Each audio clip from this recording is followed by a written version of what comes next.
topic was based on a Christian as an investor. A Christian as an investor. It was one of the topics we discussed before. Now, our thinking is that as stewards, there is a way, not what the Bible says. The Bible says that as a father, you should be working for your grandchildren. You must be one generation ahead. Now, if you find yourself working for your children, you are putting them into a problem, because what is going to happen that if you are not there, their life stops. Their life stops. So it is very important that, according to the Bible, if you read the Proverbs, I think 22 verse 13, it says something very, very important here. Maybe we should read it. Can you read that verse? 13 verse 22, Proverbs. Can you just read it very loud quickly, then we can continue. Proverbs. Who can read it for us quickly?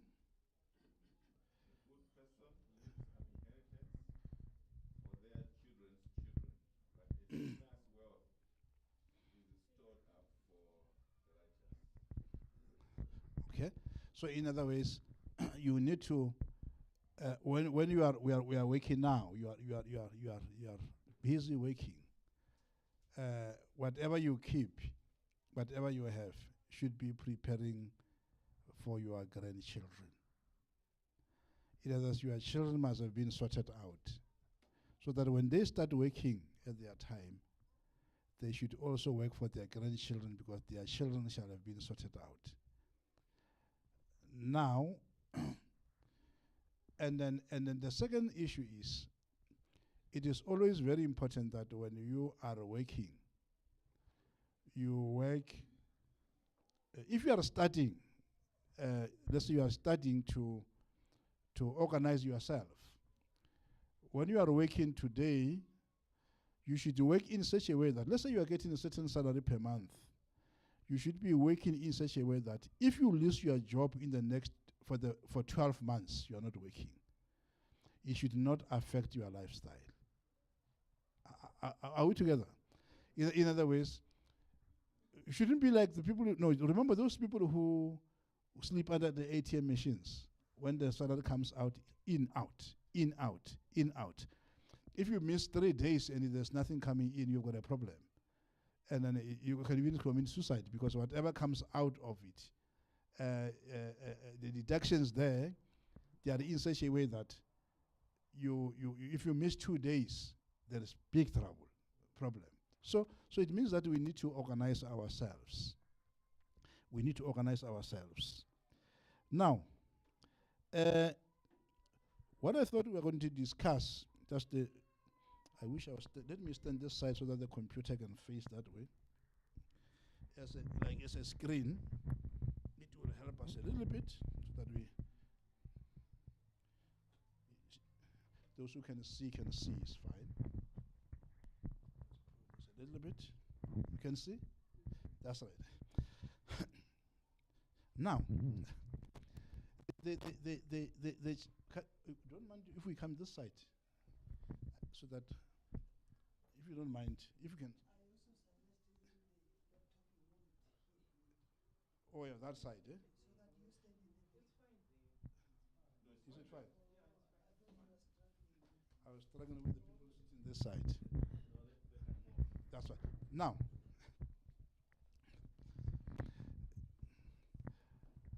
I'm going to discuss something very sensitive, and I just want to ask. I'm going to discuss something a lot of people don't discuss it at home. That's right. For example, if you arrive home and then you say, you are sitting with your wife and you say, if I die tomorrow, what's going to happen? She says, you dying? What are you talking about? Eh? What are you saying? Dying? Let's not talk about that one. Now it's because the issue of life and death is not discussed at all. It only discussed life, but when death becomes a crisis, where at home there's a serious confusion. the confusion usually comes to the children. This is why, if you look at this, we just want us to discuss, we said asset protection, disease estate, but this one we may not discuss it much. They are legal people here, they're out. Because some of the things are more legal, they are out. Now, what we're going to discuss here today is we want to look at the asset protection, estate planning. As you know, that there is a crucial to safeguard wealth and ensuring that loved ones are cared for. And the goal here is to highlight how to protect loved ones through effective planning. In other words, if you have got assets and then you are working, you've got a house, doesn't matter how much it is, how much the money you have or whatever you have. And then when you are not there, what is going to happen? So the challenge is that usually in most of us, you understand when I say us, is that when a crisis occurs in a family, there is always confusion. This is why you find, mostly in Africa, you will find that when the father passes away first, or the father dies first, you find the uncles coming to fetch their sons' assets. They just arrive and say that, can you borrow us this car, give us this one? Because at the end, you can see that the man, I'm going to point at the man, and the mother on the other side, he has not prepared anything. They were just living day after day in a nice house, doing a good job, but with no plan at all. So they don't know that if a crisis strikes, what is going to happen. Now in Africa, usually when that happens, the uncles and the brothers, they come, and then the first thing they do, they will start looking at the assets and say, what can they get from this house? They know that mostly, where we are here, you are from from different countries. If a crisis just occurs, you will see people coming, flying back this side. They want to see what was there in South Africa, what was remaining there. And then the worst thing is if the children are very small and then the two parents die together. The uncle will soon volunteer to look after them. And he just take all their assets and go and eat them, all of them. Then the children start a very new generation of poverty while you were doing very well in your life. But now the children are going to start from zero. So it's very, very important for us to just to discuss, and then so that we can have some planning. Now, just a disclaimer before we continue. As I always mention that whatever we discuss here is just some of them from experience. I'm not a legal person. I'm not a financial person. I just deal with the medical issues, as you know. So, but it is just some of the things just from experience. So, those who have got even other more experience, let's have let me stimulate a discussion so that we can help each other, all of us. Now, when you look at when you talk about money-related matters, financial issues, I just put a slide here that looking beyond money is because I don't want us to concentrate on assets and leave God aside, because that can be very risky. You may have a lot of assets, and then they kill you completely, because you can have things and lack commitment to Christ. You may have a problem. So that's why this slide is saying you are a channel through which God blesses the people. And then the next point, it says God gives you so that you can pass it on. In other words, when God gives you, make sure that you benefit the other people, isn't it? It shouldn't just stick with you. Because if you God blesses you and you keep everything with you, there will be nothing coming in. It's going to stop somewhere. That's that. So you just make sure that you make sure that when we accumulate assets, it shouldn't stay with you. The wealth of the world comes to a person who produces better services. Now, what about the Christians then? That we're a Christian. What about us? Now, we need to be able to bless the others. That's right. That's very important. And the purpose of money is not to meet your needs, but first accomplish God's purpose on the earth. Keep that in mind. It's very, very important. Now, this is why you'll find, if you look in the whole world, the whole world, the richest people in the world, they were not looking at money. They were wanted to change people's lives. Doesn't matter, even non-Christians. You look at how they manage it. They will be, or even a lot of companies where they will be using them to change people's lives. They never accumulate it, and you find somebody having a big house like the whole stand here, and then at the end of the day is benefiting people nothing. So usually the money is there to bless the other people. So don't get stuck with it, because if you get stuck with it, it will kill you. It's a very dangerous thing, and it can be a blessing. Just keep that in mind. And then, if money does not serve the kingdom, then it perverts, spoils, and destroys its owner. Yeah, let's keep that in mind. It's very, very important. This is why you realize that when you look at what people preach, you'll find a person standing on the pulpit. You go to the villages there, everywhere else, they say a rich man will not get into the kingdom of God. You heard the story. That's because they think that poverty is closer to godliness. And which is quite bad. But it needs a balance, that when these things come to you, don't forget where they come from. That's where usually the danger is. Because there are some areas where we're discussing this last week, when you say, when other countries, other places, when you say, let's go to church. What do they say? Go to church. Do you have a problem? Do you have a problem? They ask you a question. Do you have a problem? If you say, I need prayers, you need a pastor. Do you have a problem? They don't think that Christianity is more of a relationship than it is not here to solve problems. But the only problem it is here to sort out is the problem of sin, isn't it? That's right. So money can destroy the owner. It has destroyed many people. This is why you find people when they've got money, a big house, and then this, a car, that. That's why some people come and to Lyttelton Church, they drive their nice cars and park there, and nobody says anything, and they never come back. Because they think that they are coming to impress. No, we know that. Come with a new car and nobody says anything. Because for us here, it doesn't really matter, isn't it? Yeah, it doesn't matter. You can drive your new car, we just thank God for what you are. But it's not an issue. It's not an issue here. It's not an issue. This is why I always tell people that if you leave church and you go home and you remember what people were wearing, you have got a problem. Because you've got a time. Yes, you've got a time to look at people's clothes and so on. Look at what is happening. Then you've got a problem. That's why you've got a problem. So here we don't do that. Where you come in with a new car. When you arrive, you want people to comment, and nobody's saying anything, and then you leave here disappointed. You don't get disappointed because your car parked there is almost the same, and if they are even better cars than the one you have, that new one, and then what is the issue? Is the issue the car? No. We are not here to display. Okay? That's why we are here to worship.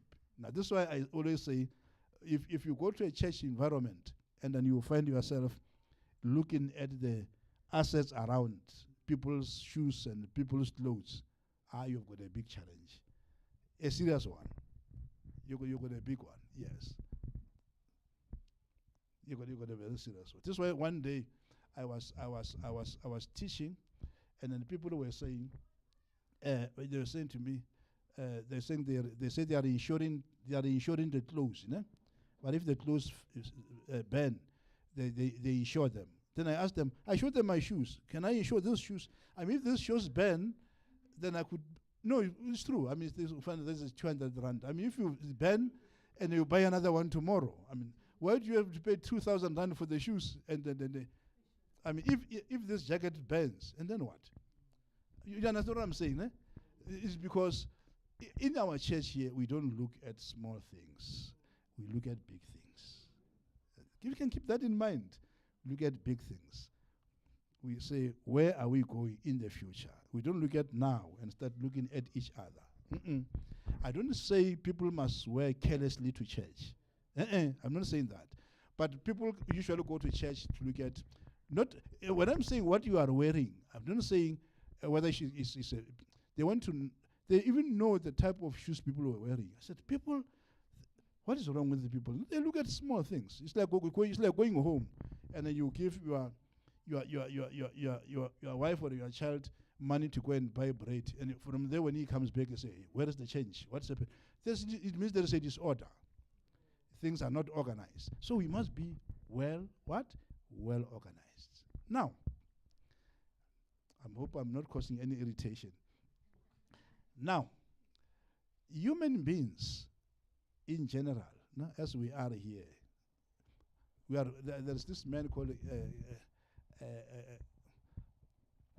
who usually write books, Kawasaki. You know, for those who usually read these books, there's some.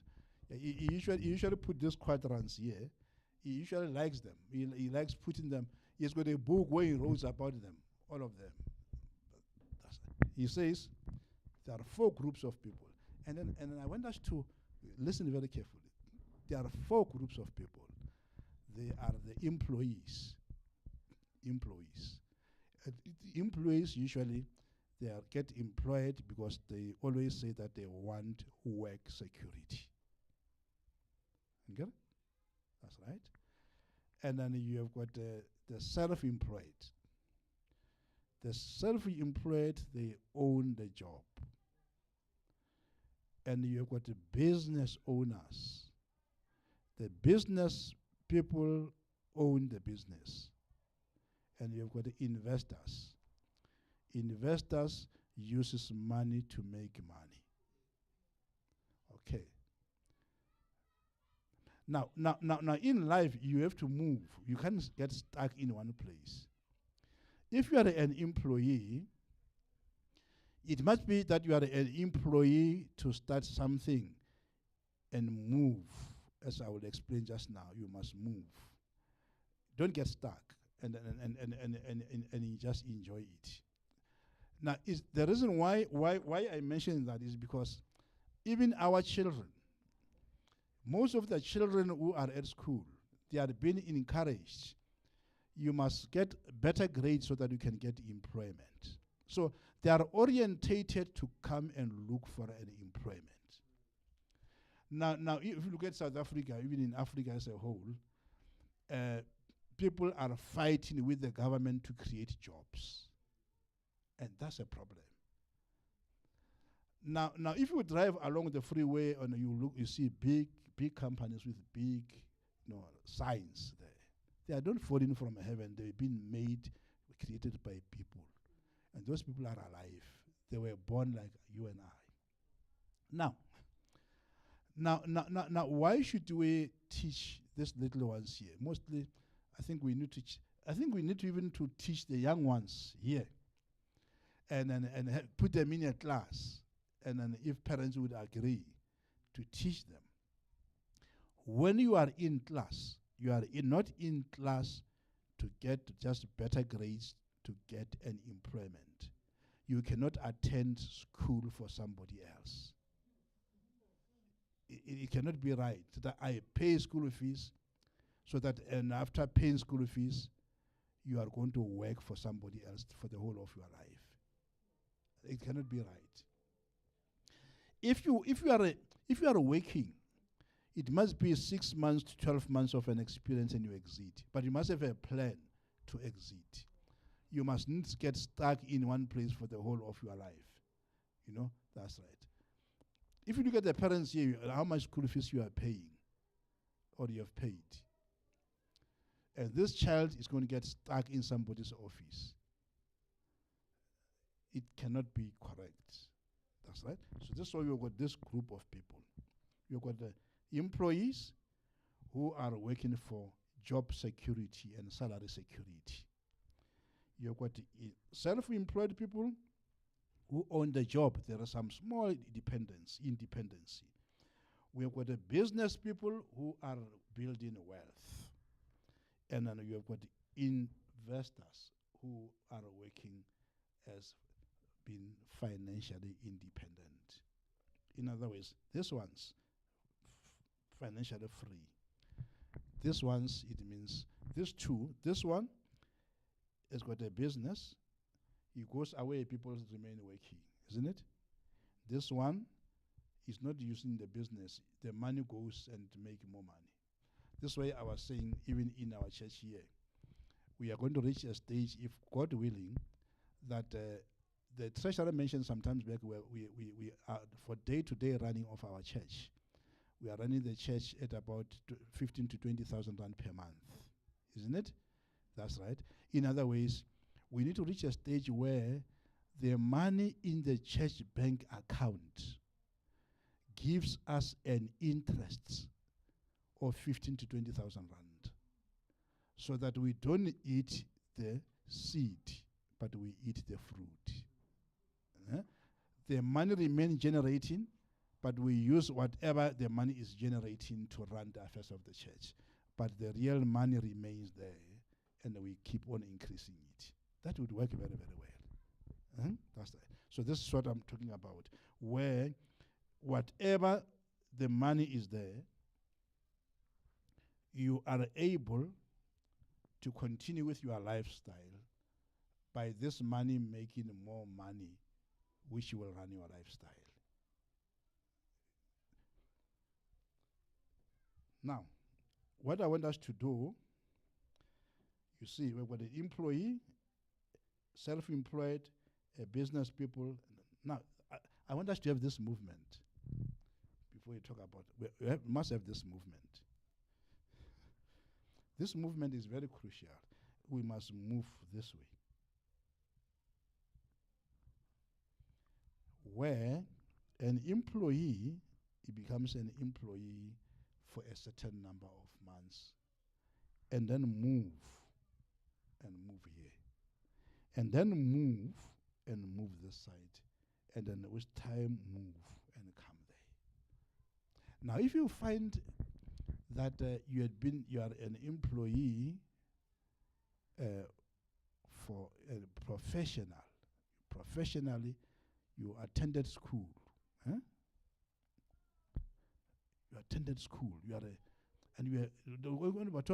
they say you are a genius, and then you passed everything fine, and then you are hitting them very, very hard, and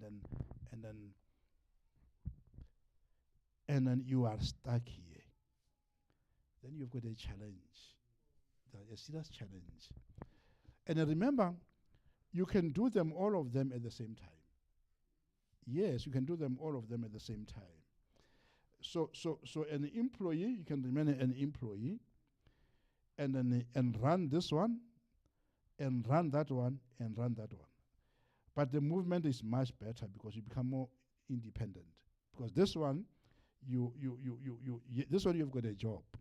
You are just waiting the end of the month. This one you are flexible.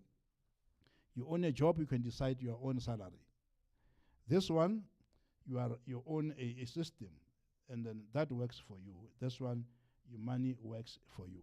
So when you make money here, as a church or as an individual, as a family, you must be planning to move this way, and then move that way, and then move that way. When you reach here, then it's the last one here where you can even go and stay somewhere and go to the beach for the month and just relax there when the money is busy multiplying.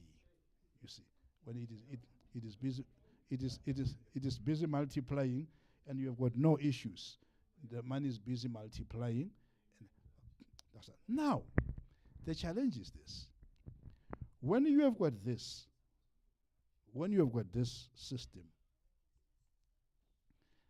when you have got this, you become very careless. You've got a big shop, people are working there. You have got a big firm, people are working there. You've got money in the bank, keeping there, in an investment kept there, Everything is there. The challenge with people is that all this, they are all in your personal name. Yeah. Just die first. If you just die, crisis starts. Yeah, that's right. That's right. As long as you are alive, very nice. Because here you have got a big shop which is somewhere in town there. You know, they're selling clothes. Everything is running smooth. You are running up and down. You as a family, you are an investor. You have got the money kept somewhere in an investment where you get dividend, which can pay your salary. You know, that's right. The money sitting there. And then you've got a very big firm sitting somewhere. You are running it very, very well. That's right. And then all these monies, they are kept in the bank somewhere, and then they are kept nicely, and then you are generating money every now and then. You know, that's right. Every now and then the money comes. You've got a big houses. Children are going to nice school. And all of them are in your name. You've got a problem. You've got a big problem. This is what we want to just in short discuss so that we can stimulate discussion and reading. But from here you must go and read, you know, and check. Now you've got a big problem. The big problem is this. If you've got, let's say you've got assets worth of 100 million, for an example. No, let's not talk about assets. Let's talk about a house. You've got a house worth 8 million. Mm-hmm. You are living nicely with your family. Life is nice. Yeah. You can even go to the shop there. We could go into the garage there and just go and buy a car cash. That, you know, that story I used to mention, where you have reached here, this side here, on the left side, the right side, and then when you arrive in the shop, you just swipe and then you take the car and go. That's right.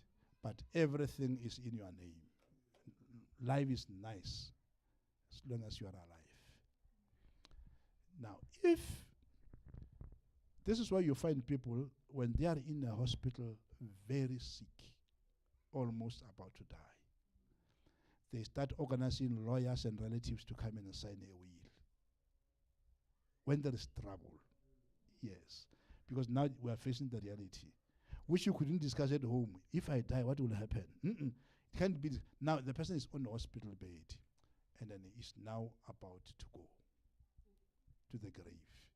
And remember, the wealth will remain here. It's not going with it to the grave. It will remain. Now, what is going to happen, as we'll discuss just now, what is going to happen, remember, let me put it this way. You've got houses, Sangat? Yeah. As far as I remember, then you will help me there if I forgot something. You'll remember that when you are sitting in a house like this house, the government own about 20% of it. Wherever you are, 20% of it belong to the government. It's not yours. This is why if at the top there, this is why you never have anyone, even these big estates where somebody has got a triple-story house. If it's triple-story, it must be underground when you are on a mountain. But on a flat state, you can't put in a triple-story house. Why? Because a certain space above view doesn't belong to you. And then a certain space below your foundation doesn't belong to you. If they find gold here, they're going to remove us. And you can't say, this is my house, I've got gold underneath. No, they just say, everybody here, you're going to move. And we have got gold. Our gold is under your house. And then yes, this is why we own this house up to a certain level, up to the foundation, up. And then add up to where it ends. Up there, we don't own anything. This is why if aeroplane can fly here every day, you can't complain and say, this thing is making noise. No. They are just flying on their space. You can't do that. So you're not owning anything here. That's that. So the government is owning this part of the property. is owning about 20% of it. Now you can imagine if you've got an 8 million house, they get, you say it's a primary home, fine.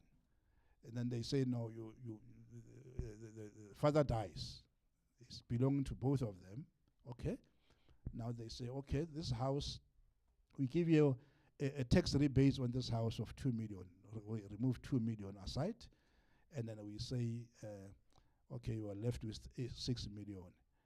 And then 6 million divided by 2 is 3 million each. And then 20% of 3 million. If this is the only asset you have to sell something to get it. The 20% of 3 million. How much is it? About almost 600,000 rand. You must get it and pay it. You've got no option because it is the 20 million. It is the 20% of the person who is not alive, which they need back, because this person died, and then out of whatever he is owning, the government is owning 20% of whatever is remaining. Then you've got a problem. So this is why you'll find in the villages where we come from, all of us, you find a very rich man who has been running many shops. When he dies, everything gets sold. Now you say, but what was going on here? Is because of very bad structure of the family. The family has not structured it to benefit the next generation. It was only for them alone, the two of them. Now, so you've got this nice structure. You've got you manage to move along, but you've got a bad structure, and that structure is going to cause you a problem. Like the way we are, you see this nice big cars here outside. That's right. You find that they are all belonging to us in our names. Big houses where we come from, they're all registered in our names, and then but they are very nice as long as you are alive. Yeah, very nice. You wake up and you go to work, just hit a tree, and then you hit a tree and life stops. You've got a big problem. Yeah, you've got a big problem because what is going to happen? You're going to leave the children and if you are a father, you're going to leave the children and the wife in big problem, which they may not even manage to solve. So this is why we have this discussion. Now, I want you to have this picture in mind. This is, I wish you had a screen. This picture here, it shows financial planning for your household. It mentioned tax, investments, comprehensive financial planning, estate planning, risk management. And in between there is a trusted advisor. And a trusted advisor is not an insurance broker, please. That's right. Because an insurance broker, I hope you don't have an insurance broker here, but insurance broker, they usually do it for themselves. I remember those who have been paying insurances. We'll discuss it as we go along. We've been paying insurances. They don't even want to. If you are paying an insurance, you are paying an insurance. Call your broker and say to him, "Why do I pay this?" He's going to be very angry with you. What does it cover? How does it help me? What are we insuring? And then you may not have an answer. And the reason why there will not be an answer is because all your assets were never assessed.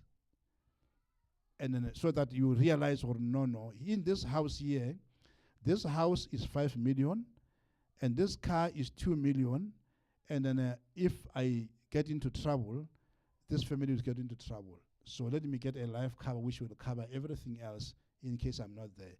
In other words, you must know your shortfall. Your shortfall. How much do you need to remain where the family to remain where they are? You don't want to suddenly you are not there, and then the children are kicked out of the house and the wife. They say to them, "This house is worth 4 million. Then you must go to Mamelodi and get a house there."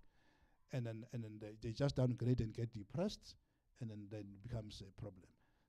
I'm not saying Mamelodi is not a nice place. I'm just saying, but where you are now, if you have to downgrade a bit, because the downgrading is because there was a poor planning.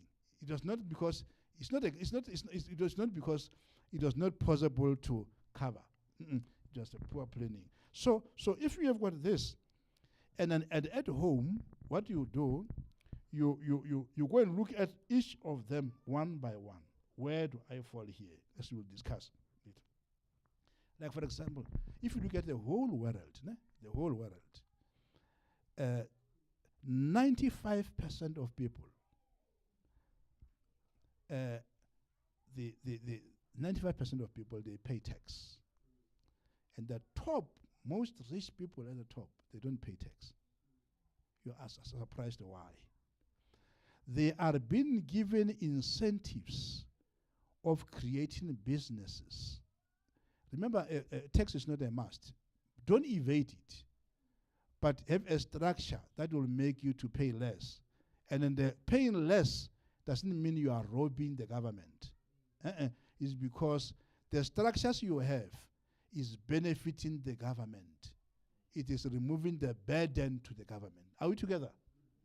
You are removing the burden. Somebody's car is making noise. That's right.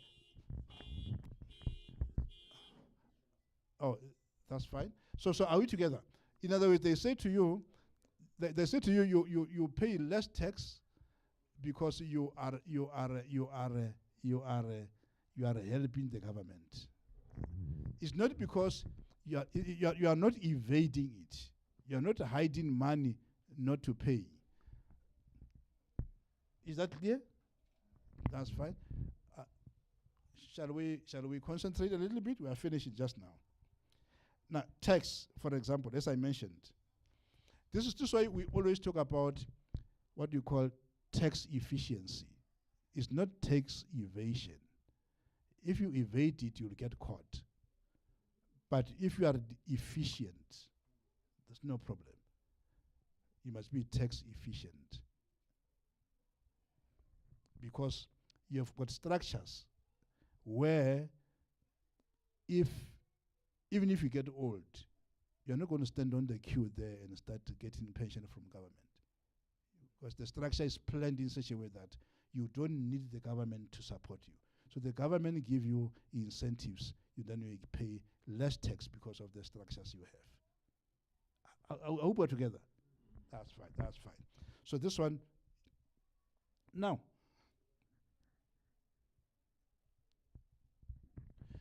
when you talk about protecting the assets, as I said, that these assets which you accumulate here,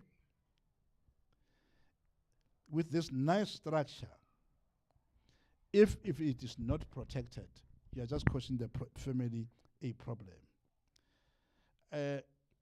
When you talk about asset protection, in other words, we are talking about where you involve legal strategies to shield assets from risk, like creditors, lawsuits, and so on, even from thieves from families.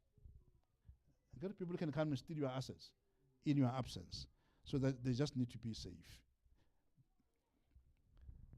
Like for example, there are people who live a risky life. If you get sued, your house is gone.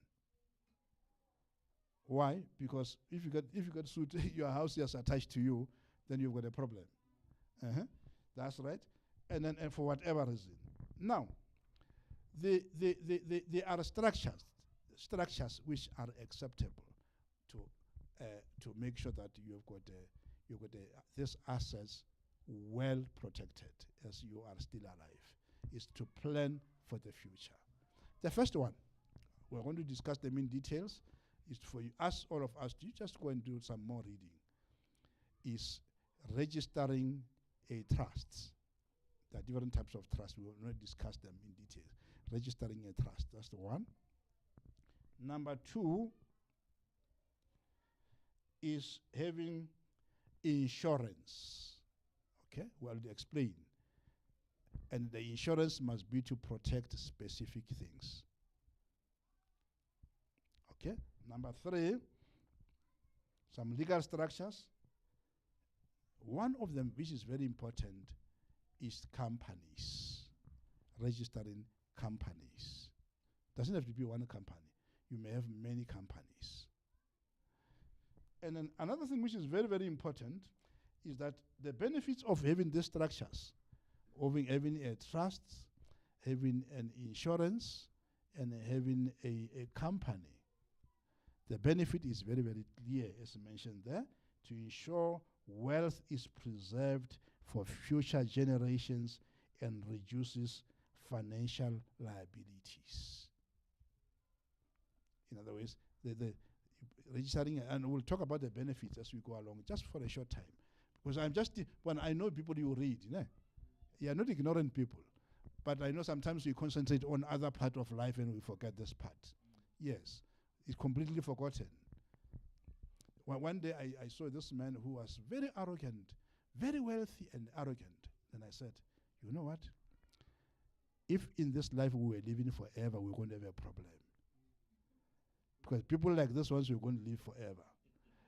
Because it is, the arrogance was going to be too much. And then now when it comes to us as Christians, is to say, because of the future generation, we have to prepare for them. We are not going to live forever. You can live a very good life, but it's not going to be forever. It doesn't matter how young or how old you are. That I hope we are together. That's fine. So, is to make sure that the trusts, the companies, insurance are properly registered. You may have to come closer so that when you're going to discuss about other issues on the legal, these are legal entities. No? That's right. Some of them I can explain, but when you're going to register them, don't come to me. I won't help you. I'll just help you where you can go, what you can do, but I'm not going to do it because this is not what we do, But I'm just saying, make sure that those things are registered. And then, when you talk about, just in short, when you talk about the trusts, we talk about someone who is going to look after your property when you are alive and when you are not there. And that person who is looking after your assets, who is when you are not there and when you are not you are there or you're not there, is not a human being. It's a legal entity, and it remains alive as long as it still exists and properly managed.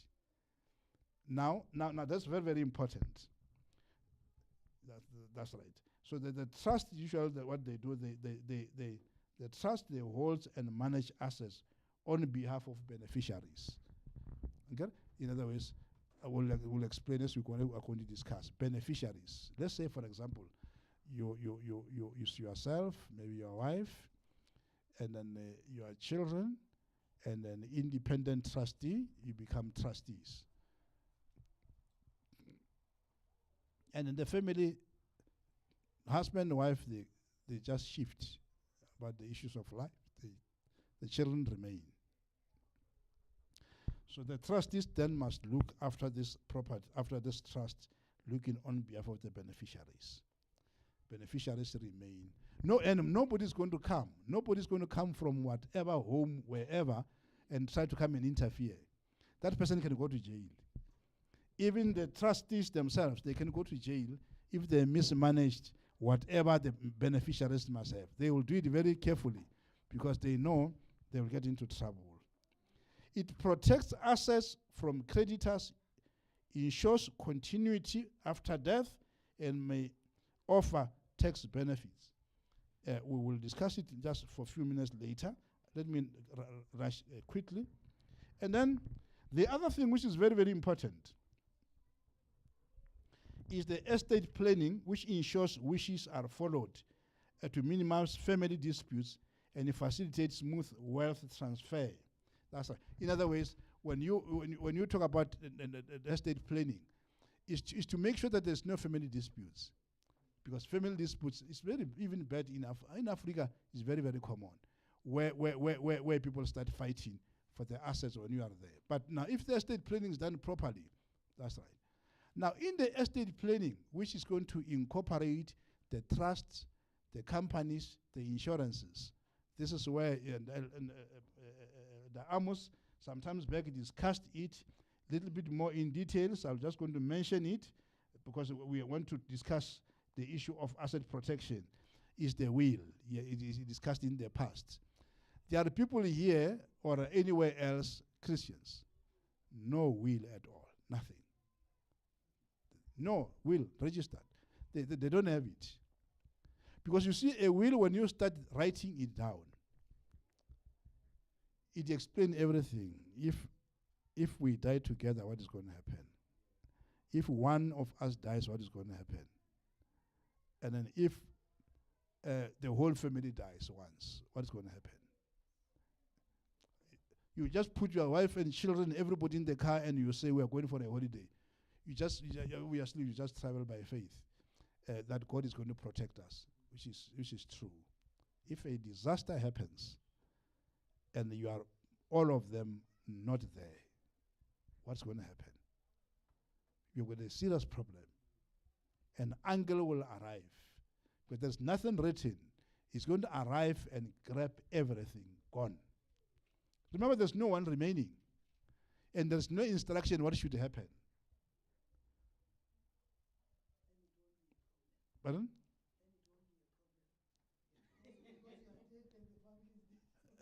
No. Remember, even if you are not there, there are specific people who should still take responsibility and look after your assets. No, that's right. You can't say, at least I want to see anything. There must be an instruction. Remember that estate, is not going to be him who is going to deal with it. The government takes over. Then the problem is going to start. Because they're going to start saying, do you have a mother? Do you have a child? No children. Everybody's gone. A mother, a father, and an uncle, whatever. Who's the family? It's going to take the next 3 years, everybody running around not knowing it. That's confusion. That's a professional. You can't allow things just go that way. The whole family will be confused. Even those people who maybe would benefit, a mother, or a father, or an uncle, who is going to benefit. It will not benefit now because everything will close. And then, what is it, Master of High Court? They go, now the court issue starts to summarize everything. Then you've got a problem because the whole family now is stuck. There's nothing. Your bank account closed. Everything, once. Nobody can do anything. That's, even if we would say that you will not be there to see, but when that day comes, this is where the people will start looking at this box. They can kick you inside here because you have messed up. They don't know what to do. They are frustrated. But this creature here has messed us up, man. What's happening now? He's not there to account. Now everything is a mess up. We don't know what to do.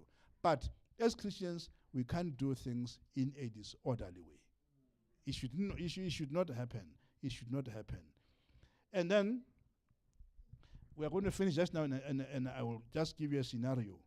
Now, when it comes to the practical steps, it's not a long discussion. We're going to discuss other things in the future. When you draft a will, try to make sure that it's not a secret. That is what you call secret wills, which come out when a person is dead. Now, it can be a very tough one because if it comes out that time, and you will find that you have put in you have put in someone who your wife would not like to see, you are causing a very unnecessary conflict in the house. Let it be transparent. There's what you call a joint will, where you do it in one, both of you. It's transparent. You know what is going. And then remember, you will review it once a year, or not once a year, as life changes. Once a year, or as life changes, because you can either buy a new house, it has to be reflected there. You may either buy a new car, it has to be reflected there. So you want to review it as life changes. What should happen, and it must be clearly outlined, with asset distribution. Don't find yourself, no, you've got the will. I don't get into this. This is a legal issue that you'll be advised when you have to do it. You find out there is a house in Durban. Nobody knows about it, and it's not listed in the will. You're going to cause a problem. You're going to cause a problem because that house is sitting there. It doesn't appear here. And then you are not there, and it's in your name, and you are not there. But no, where is this house here? It doesn't appear. He doesn't talk about it. And then it get grabbed. And then somebody come and grab it. Number 2, set up a trust, protect assets, and provide for beneficiaries. Now, I won't talk much about the will. I may talk a little bit about the trust. The trust, please, just be careful. A trust is not where you hide things. Don't steal things and hide them in the trust. They will be found. It must be properly registered and run properly. Because if you hide them there, you're going to have a problem. Now, what I always advise is, when you've got a trust, make sure that in the trust, there are no assets which are going to be sold. Because if you can sell an asset in the trust, the tax is very high. Don't run a business with the trust.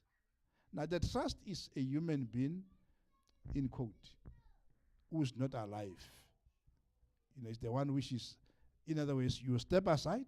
When you are alive, you step aside, and then you manage it. It manages everything for you. Now, what you do, you register a trust. Can't write. Register a trust there.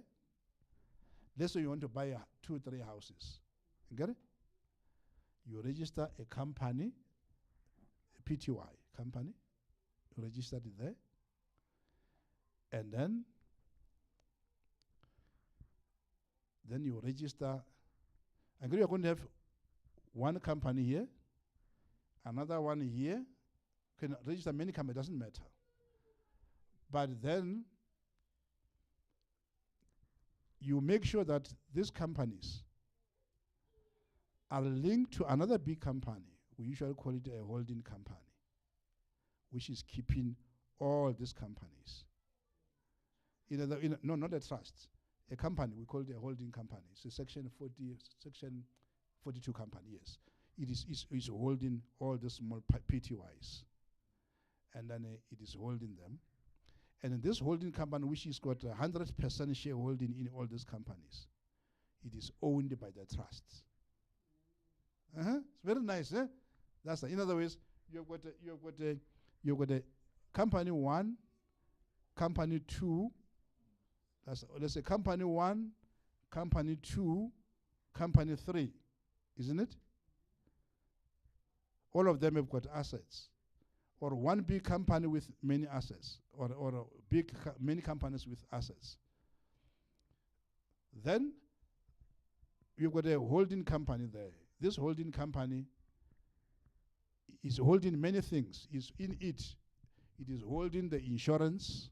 It is holding everything is keeping everything there. But in these companies, you and your wife, whatever you choose in the house, you are directors of this company. You are directors of these companies. You are directors of the holding company. And then you are a trustee and then founders of the trusts. Now, they all run like that. Now, this trust is sitting there like a human being. In between them, there is a holding company which is in charge of everything. In other words, everything you buy in the name of this company. This company. You detach yourself. You are not there. You are just a director. You are employed by these companies.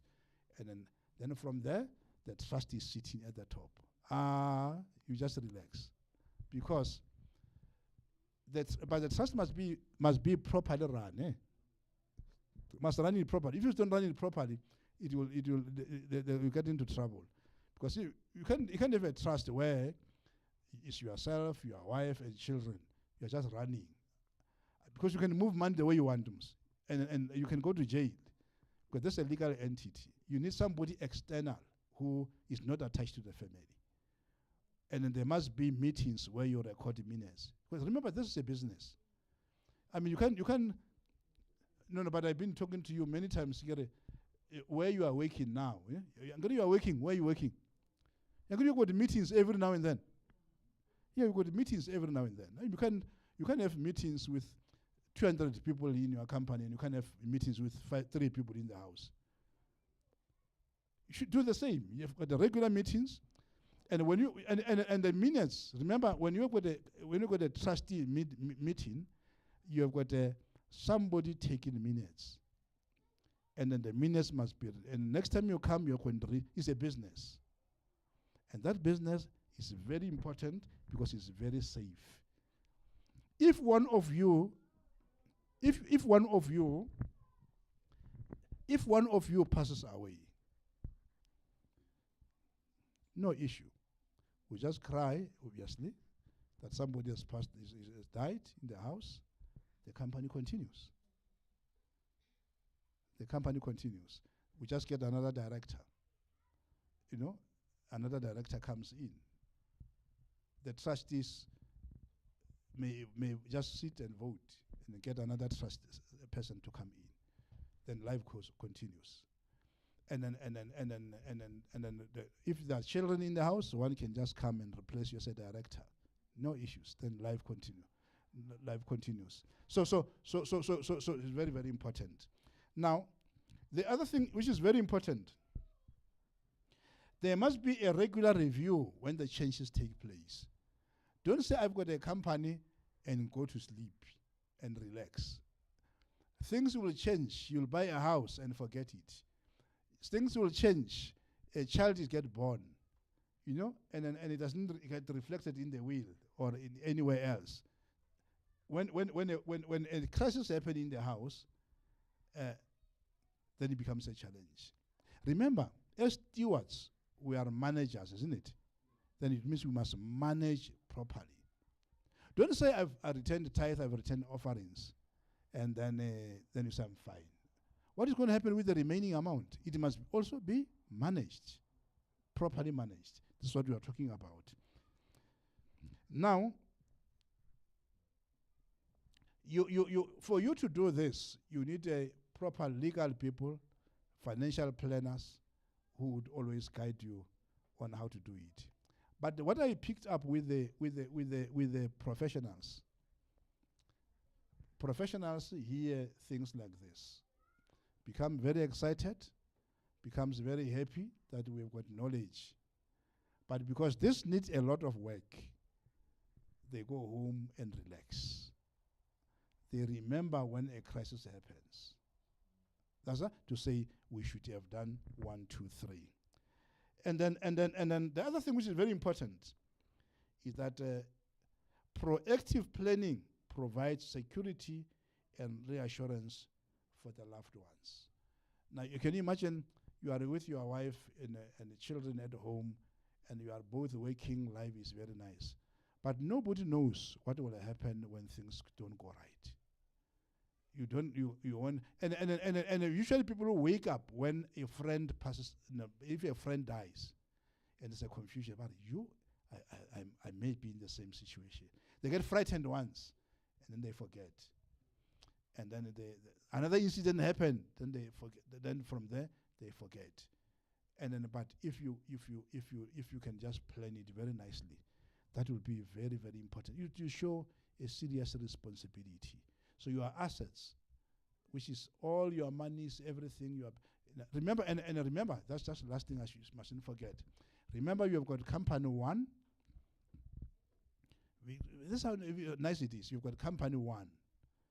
Company 1 has got its own bank account. Company 2 has got its own bank account. And you are all of you who are in this company, directors, you are now involved with this running this bank accounts. So it needs a lot of admin. Holding company will have. Now, if you want to complicate matters, let's say you are running a business.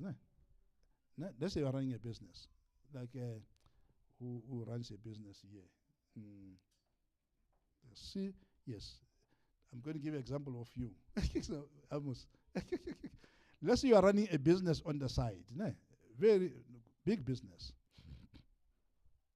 So remember that business, the the money from the business has to move to the holding company. Now you've got a problem, because if it moves directly from there to the holding company, you have to buy shares. Remember, you buy shares in your own company. You don't have to go to Alan Gray and others. I'm sorry to mention names because you are recording. Other companies. You can buy shares in your own company. And in this company called the holding company, it is able to trade. You can buy shares internationally, everywhere else, like all these big companies. That's right. Now money moves from there to here. You may have a little bit. What is going to happen? Let's say your company has got 1 million. You are now moving it to the holding company. When you move it to the holding company, it means the company that is where the money is moving from, it is buying shares, which becomes a challenge. But those shares, if you die, they must be valued, how much they are, because they belong to that company. And that company is the one that is running the business, other businesses, rather than this PTYs. What do? You register the last company, which is a very crucial one. The last company, which is a crucial one. That last company, we call it a management company. You see, that management, now money is going to move from their company there, move into the management company. This management company is going to run all these companies. So the money is going to move from the management. Because this way, if you look at it, there are big companies. You are quite surprised. There are big companies which are running, but they are not hiding money. They've got a management company which is managing everything. So the money moves from there to this company. All the salaries come from this company, of the employees. So then after it has moved into this company, management company, this management company, then it pays tax. After it has paid tax, this money belongs to all this. It belongs anywhere. You can move it wherever you want because tax has been paid. Remember, company tax is 28%. Now, if you are working like all of us here, or most of us here, what is going to happen? You're going to have businesses and so on, and you're going to pay 45 to up tax because your tax bracket will be high depending on what you are. That's right. So if you start doing that, you're going to have a challenge. You're going to have a challenge. So I think let's have a short discussion. I don't want to spend more time. Now let me summarize. Then we can have a discussion and questions. The first thing that must happen is to realize that it is important that your assets becomes protected. That is very, very important. And it is important that they must benefit the loved ones, who may be the children, relatives, and so on. Now, in order for those to be protected from creditors and so on, you need to register legal entities. Legal entities. The legal entities are about the 3 or 4 of them is the trust, is the holding company, is the PTYs, and is the will. The will is not really legal. The will is what is you speaking in your absence. That's right. But those are legal companies. So it's very, very important that those get registered properly, and then they must be managed. And whatever you buy as a family, you can buy it in the name of the legal companies. Are we together? That's right. Now, just lastly,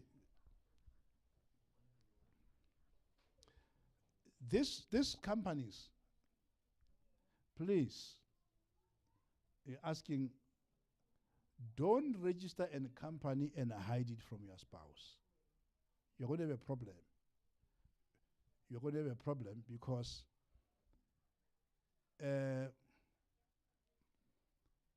you're going to end up hiding money because she would like to know where it is. Or he would like to know where is the money going. It can break the whole family. So don't hide. It must be very open. So in other words, it must be in a situation where there is no hidden agenda. It must be transparent, and then you'll be fine. If it can be a hidden agenda, don't start. Sort out because if you can start there, a hidden agenda, what is going to happen? You register a company, register a trust, and so on and so on, and hide assets there. And when the legal issues start coming in, they will go and fetch them there. You'll have a problem. You say, I thought you are safe in the trust. No, this is why the government now is generally justice system. They are looking at the trusts, but they say people are stealing things. They put them in the trust. They know that nobody can get. Don't take stolen things and put them there. I know you don't steal, isn't it? But people are naughty. No, people in the workplaces, they are naughty. They just shift money here, shift there, and then they think they are hiding. No, you can't hide. Remember, when money moves, SARS is seeing it. It is moving. They want to know where is it going? What is it going to do? They will leave you moving it like that for the next 5 years. Then they knock at the door. The past 5 years you saw money moving. What is going on? And when you bring your tax, the movement is not reflected here. And then you'll have a problem. Yeah, you'll go to jail. It's an elder, the Moyo. You know, the elder is going to jail because of tax issues. It won't be right. Or a Christian for that matter. Any short question? I know we've got a short time here. Together we'll discuss more other issues in the future. Yeah, we are almost 20 minutes to finish. Any burning question? Yes.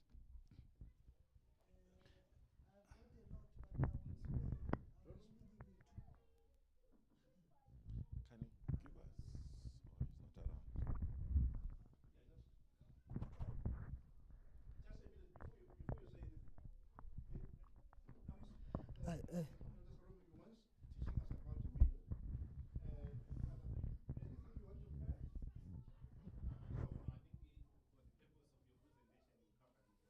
or is not around?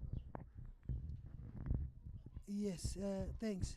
Maybe the first one is, I know you mentioned that with all of this whole setup, the thinking must be you are doing this for your children's children, not so much yourself. But the reality is that for many of us, you still need to live from some of what you make. You still need to take children to school, you still need petrol, you still need to eat, and all of these things. Now, maybe this is an education gap on my side to say, you mentioned obviously setting up all of these entities, which from what you said, particularly businesses will be taxed at 27, 28%. I can't remember, 27, I think, percent. But that is the business itself. For you, for the money to move from the business to you as a person, it has to come through to you legally through a salary or through a dividend, all of which are taxed, and the cumulative tax will be higher than the payee in most cases. So you need a trick to get it from that 27% to you as a person.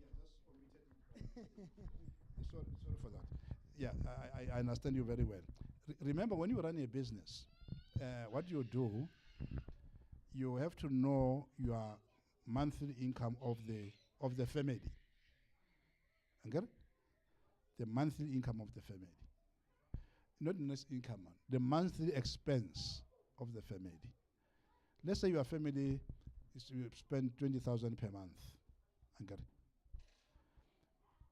So what you do, you structure things in such a way that you give yourself as a family or as an individual in the family to run the house a 25,000 rand from the company. Yeah, from the companies.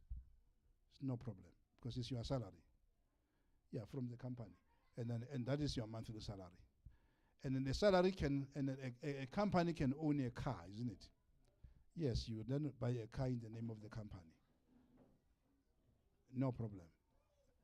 And then everything, but the company will run. Remember, you are employed by the companies. they are still being managed. They are not really just entities which are running on their own. So from the companies, you can get a salary from there. That's right. So there's no big issues. And that salary will be too small, because what is going to happen, you're going to find that if you're unless you are extravagant, where you need 100,000 per month and to run run the family, that will be very irresponsible. Remember, there are other benefits in the company which can still benefit you as a family. But don't buy a car and hide it. You must make the accountant aware, because there's what you call fringe benefits. When the money is now coming from a company to pay an installment of the car, the accountant there's a calculation they make to show that you are paying fringe benefit on the car.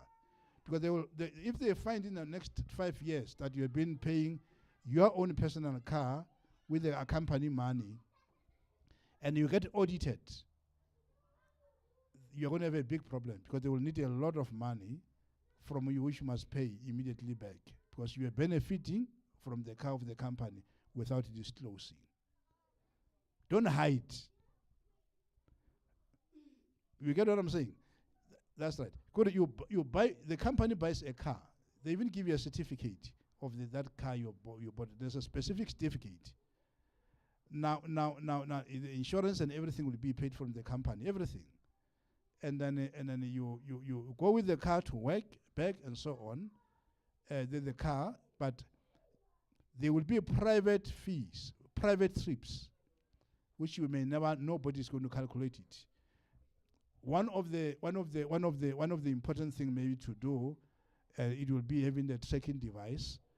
And if you need any tax calculation trips, you just phone them, they print it for you where the car was going, and then the tax accountant is going to know what to do with it.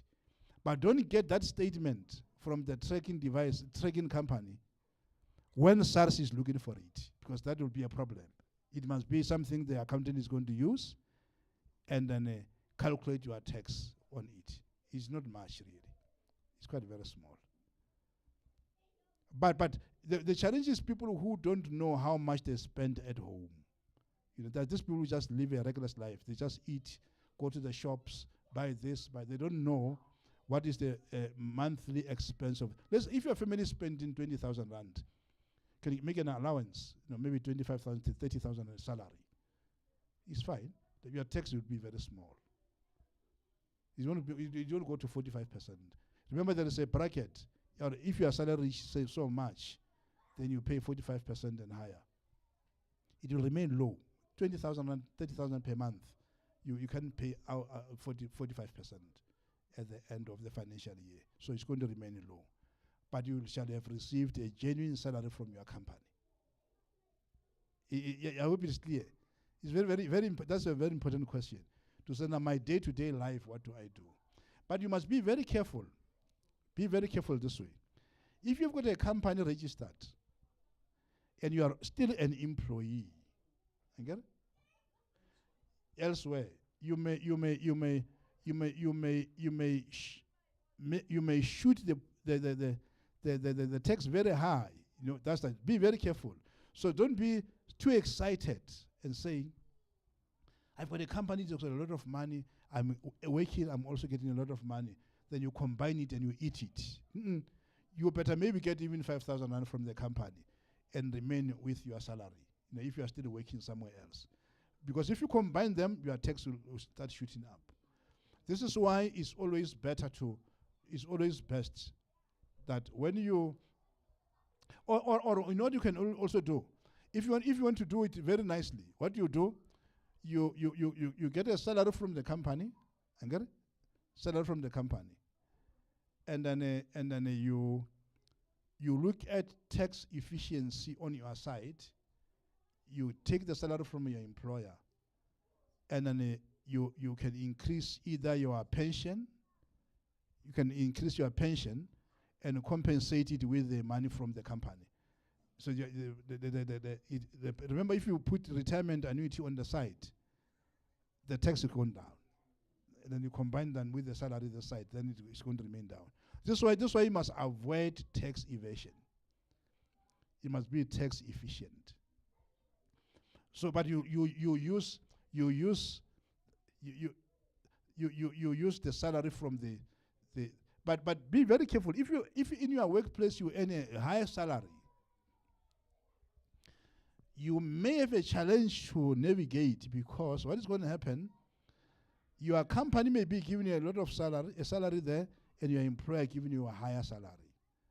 Make sure that the company's money you get almost nothing or a little, because it's still your company anyway. Yes, it's still your company. You can still use it for something else.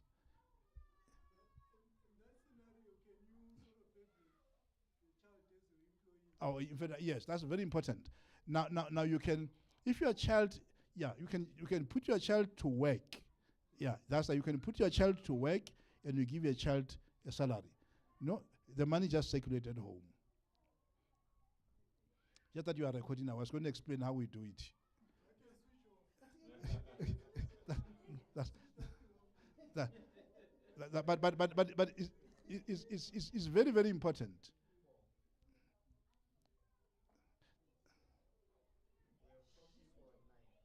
What is that?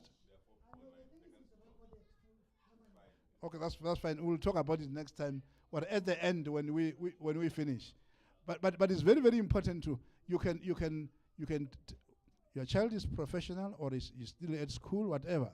Put him there to work on the books of the company. Give him a salary. The money circulating in the house. If your wife is at home and not working, put him in the salary scale. No issues. Then she works, you give her a salary. The money still circulates at home. And there's nothing wrong with you. You're not doing anything wrong. But the only thing what you must never do is to reach don't put yourself in a situation that if your company get audited, you will find that you just gave your wife a very high salary, and then he's doing the amount of work he's doing is not worth it is too far. It mustn't be too far. Where you find that she comes once in the office for the whole week, comes once a week. At the end of the month, you give 60,000 rand. You must account what exactly. But if he comes once a week, but he's working from home, and you can explain what is he doing working from home, there's nothing wrong. But you must. How do I put it? Don't be a crook. I think that's the main thing. Be transparent. Yes.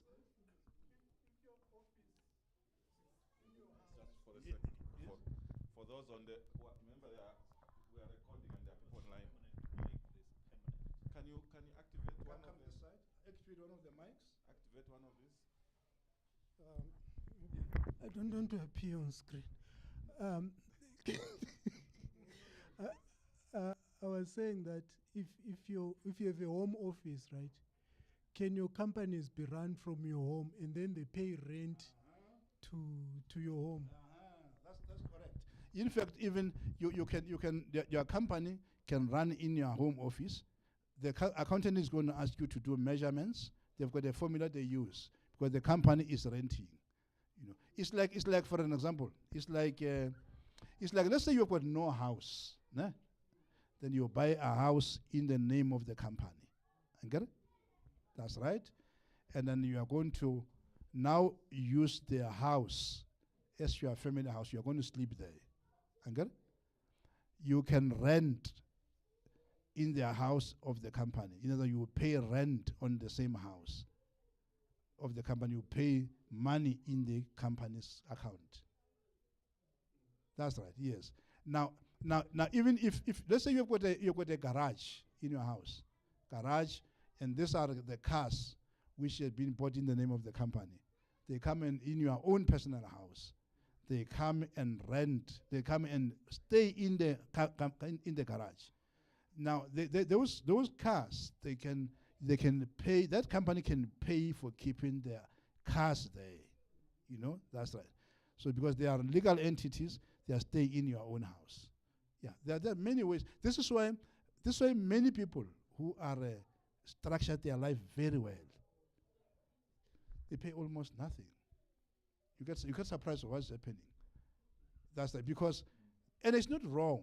You know, that's what I'm saying, talk about tax efficiency. It's not that you are not evading it. You are doing it legally correct. That's right. So the family money can circulate in the house. And many people, other nationality, they do it. It circulates in the house. You've got your child who's an employee. You've got a gardener who's your employee. Anybody else can be paid from the company. Yes, of course, they must be able to perform the duty. It doesn't matter as long as they can perform specific duty in the company, because you don't want to find a child is in the preschool but is getting a salary. So but that's it will be like you're just crooked. It must be in such a way that this child is matured enough to can do the work you want him to do. Just a second, yes? He's right to say I can employ my little Kani as a mood improver in the house, making us happy even at that young age. I just check it. Yeah, no, then we pay her 25,000. Yes.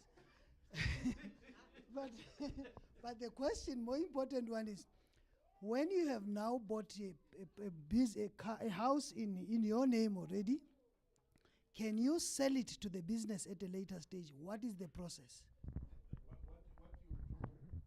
It depends on the value of the house. Let's say you've got a house worth 2.5 million. Okay? Yeah, it is not worth transferring it, because let me notice it's not worth. You can transfer it, but whether you're going to benefit or not. But remember, if you already bought it, 2.5 million or so, there is always there's always what you call tax rebates of the what you call it, the estate duty. I think it's 2 million now. It's a cut-off point. Let's say you've got a house 2.5. You will only pay tax on, let's say one of the spouse passes away, and you've got a 2.5 million house. So that house, you're going to have to pay tax on 500,000, isn't it? Which means it's going to be half of 500,000, which is going to be 250,000. You get it, ne? That's right. So which is going to be almost negligible. That's right. But then, if you want to be totally own nothing, then you are going to transfer if you are going to transfer it to the company, you may end up triggering a question, because you're going to have to sell it to the company. Now, if you want to sell it to the company, you don't use the market value. You use the municipality value. Remember, municipality will give you the value of the property. Yeah, it's what the government look at it as the amount. You use that one to move it there, but the company must pay you the money. Now the question is going to be, if the company has got money, it's fine. But if the company doesn't have money and you have to help the company, it's still fine, but the company will be owing you.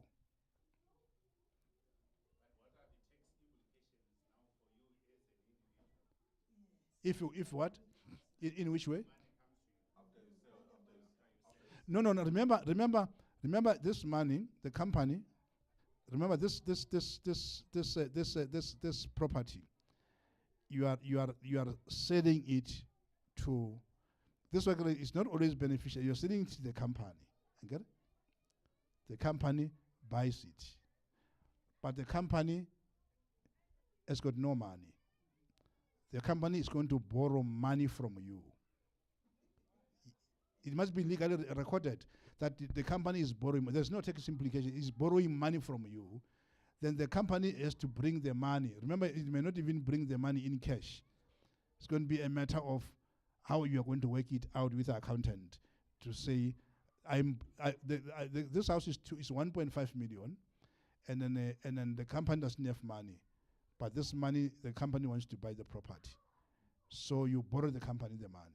So the company is owing you. Pardon? Then from there, the company, then the company is 1.5. You have borrowed it, and then it is recorded as a loan to the company. I get it, ne? That's right.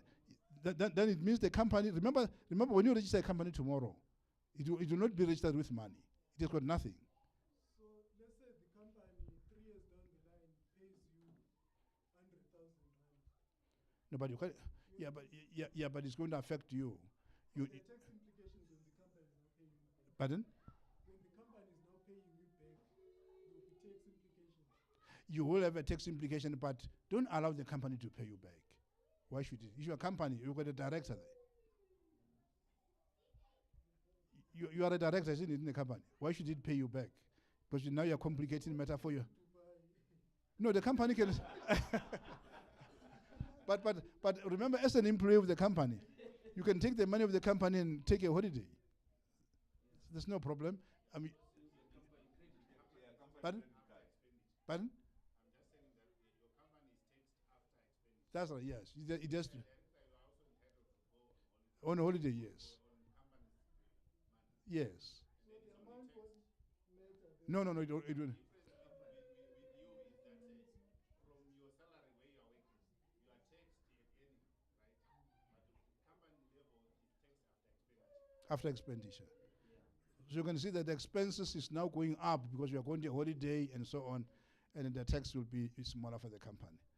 But the only thing which I'm please advising, ne? That's right, I'm advising, please, this is very important. Don't be a crook. Because you see, if you start working around it and you become a crook, you are not transparent. Remember, we are not saying you will never pay tax. We say you're going to be tax efficient, it will be smaller.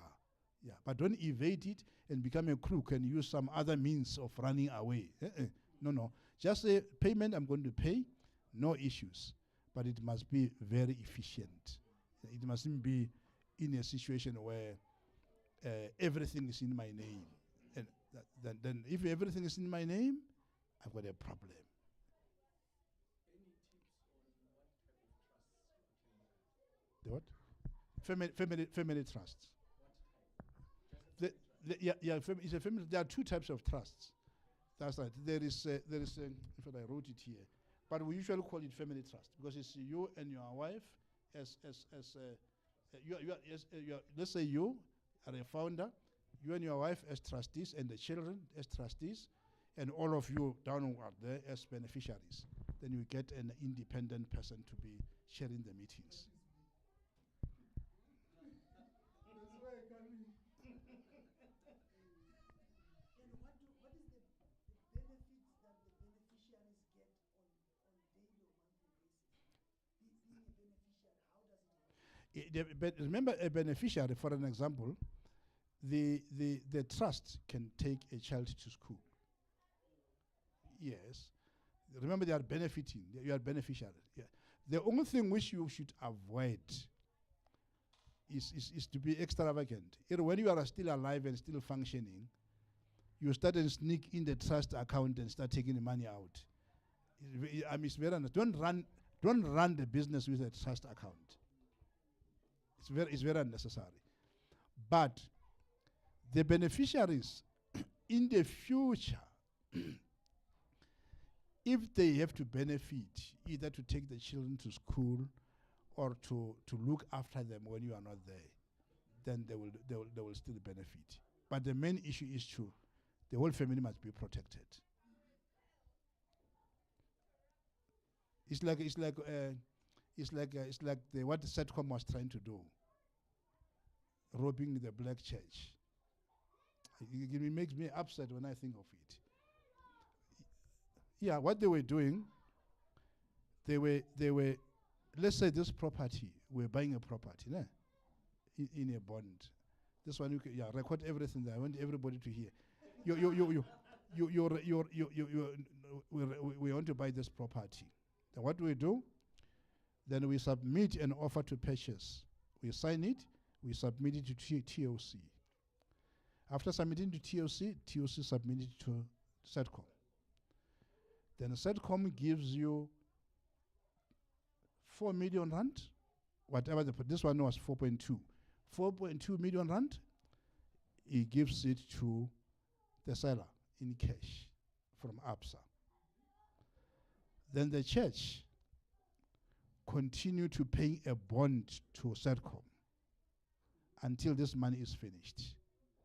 When everything is cleared up and then everything is paid up, the money remains, the property remains with Setcom, not with you. That's right. In other words, it's a daylight robbery. It's like keeping you. It's like I said to you, Elder Mwinga. You know what? This house, I want you and your family to stay in this house. I want us to buy this house, but this is how we are going to buy it. What we are going to do it? You are going to give me the money. You are going to get a bond, and you pay the bond every month. I take the money and give it to the seller cash. You pay the bond, but the title deed is in my name. When we finish, you are a tenant forever. You will never become an owner. That's right. Never become an owner. And then it's like this so-called. There's a so-called. They say you can own a property on a 99-year lease. You will never own it. That's right, because you stay there until you are dead. And when you die, you don't know what is going to happen to those who will remain. They can renew it for 99 years. That's right. You never own it. This is exactly what happened. Most of the places, most of the countries in Africa, their title deeds are somewhere else. Yes, we know. Others are in Britain, others are in other. The whole country, you find that is owned somewhere else. This is why when there is a political crisis like we have now, somebody is going to intervene from somewhere else. Yeah, but anyway, but the main thing is Setcom. That Setcom has got. I've got a list here. 141 properties in the whole country, and all of them are registered there. They are being owned by South Pretoria East, Pretoria Eastern Suburb Church. It has been paying a bond for a long time. I don't know whether they finished now. Whether they finish, but the important thing is, I'm just trying to say that when coming to that type of arrangement, is daylight robbery, and this is why our neighbor here, I wish you are not recording, have got a problem. They've got a big problem. If I don't talk here, they don't hear that. Huh? Are you getting it? Yeah. People get into trouble. People get into trouble because of the daylight robbery. This is why Lyttelton Church, you have to register an NPC to own the property. That the property belongs to the local church. Yes, it doesn't belong anywhere else. People didn't understand in the beginning, but you would have paid 4.2 million rand for nothing. We just sit now just to come into the issue of beneficiary. We were going to now worship here as beneficiaries. These little ones here who are running around, they are just beneficiaries. At the end, as we all pass, die all one by one, they remain just running with their our great-grandchildren running around on their property they will never own the whole of their life.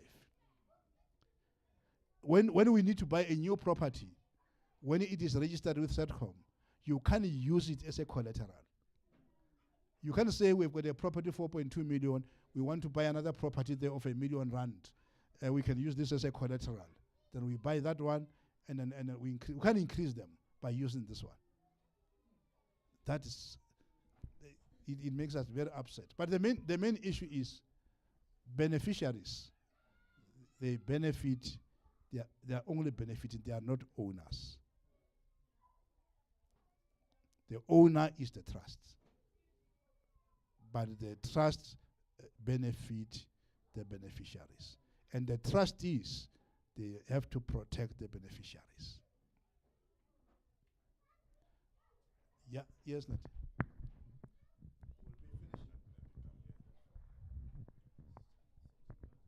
Linda is turning the camera to me.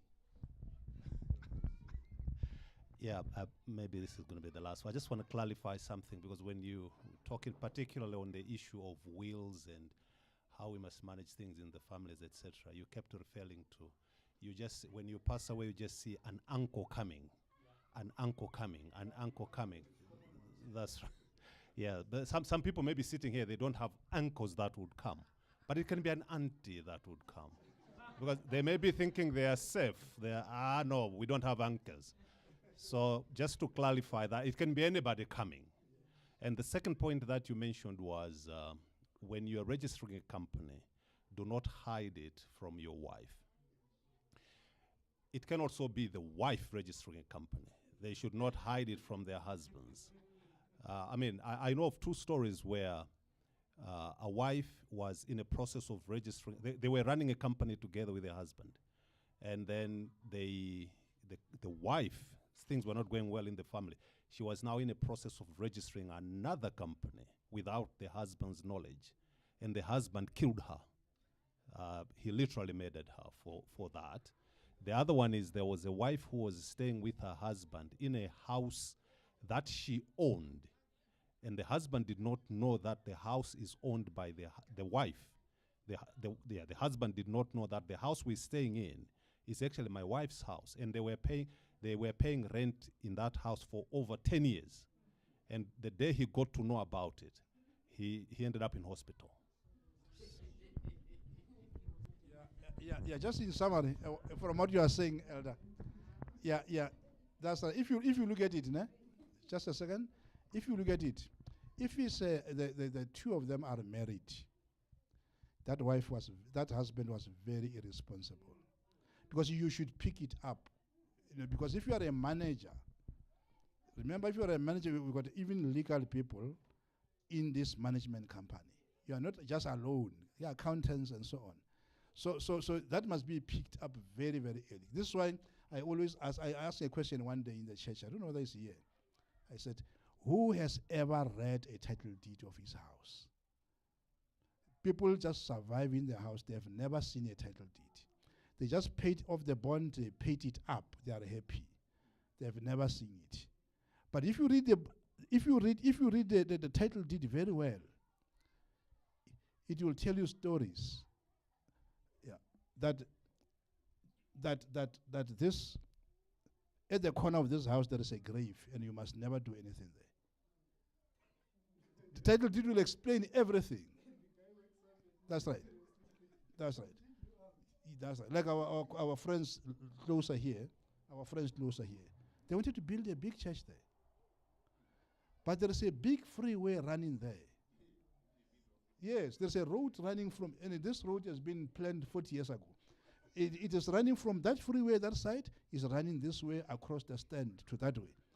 And then they say to the municipality, you can't build. You can't build a house here. This is not a buildable structure. And the person who sold it knew that this is the situation. And then they just said, buy it food steward. That's right. So it's very important that you, what do you call it in legal term? Is it due diligent? You must investigate.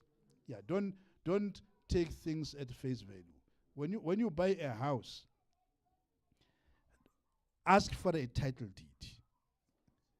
Or even if it's not paid up, the bank will give you a copy.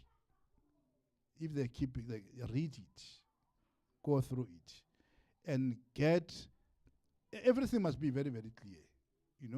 Get the plans. This is why when you are buying, we had to ask the owners here to give us the plan of the property. You want to know, you want to see the site plan. What exactly are you buying? And then from there you can get into the deal. Now that man was just enjoying staying with the wife. He had a problem. Yeah, he was running a very bad company, because if your wife registers, and you find that I don't know what the type of marriage was, but the main issue is in community of property. Because if they were not married in community of property, she may not necessarily have been wrong, because everybody is running his own affairs. They're just sharing the bedroom. But and the house and the life issues in the house.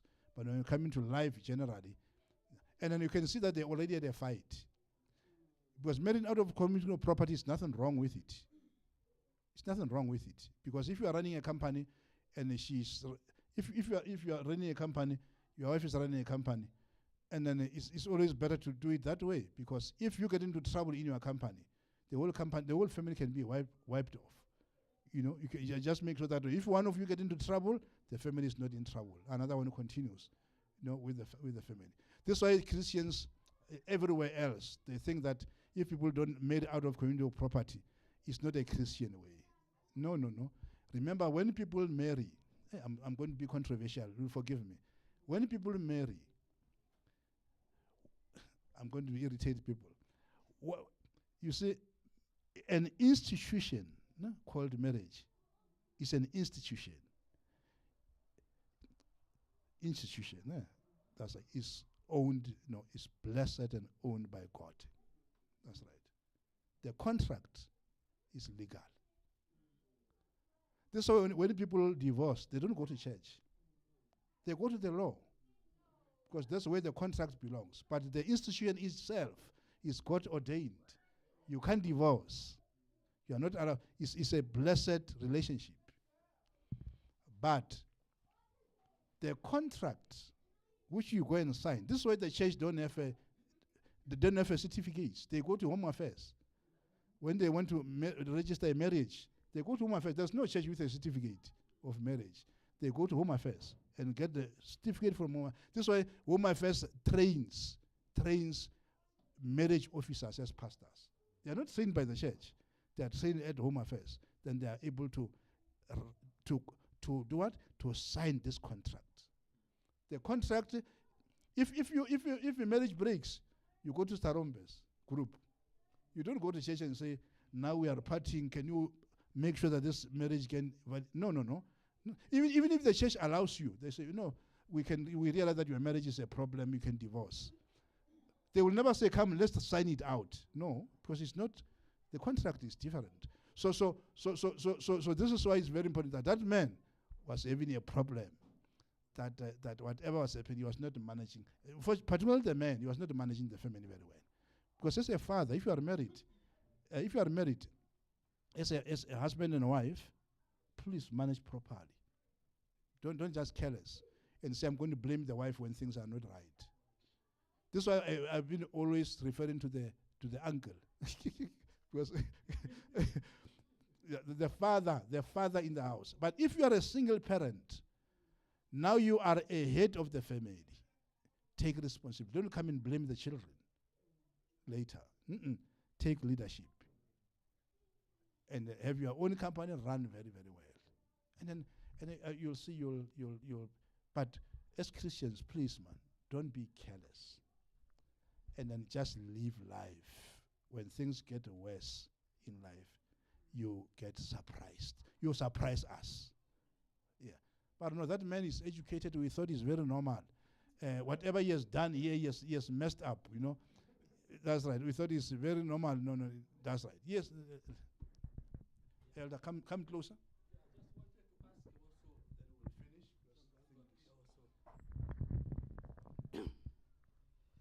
It's just how safe is it to, for example, you talked about holding company, a lot of other companies. How safe is it to, in some of these companies, to put, for example, your children as directors?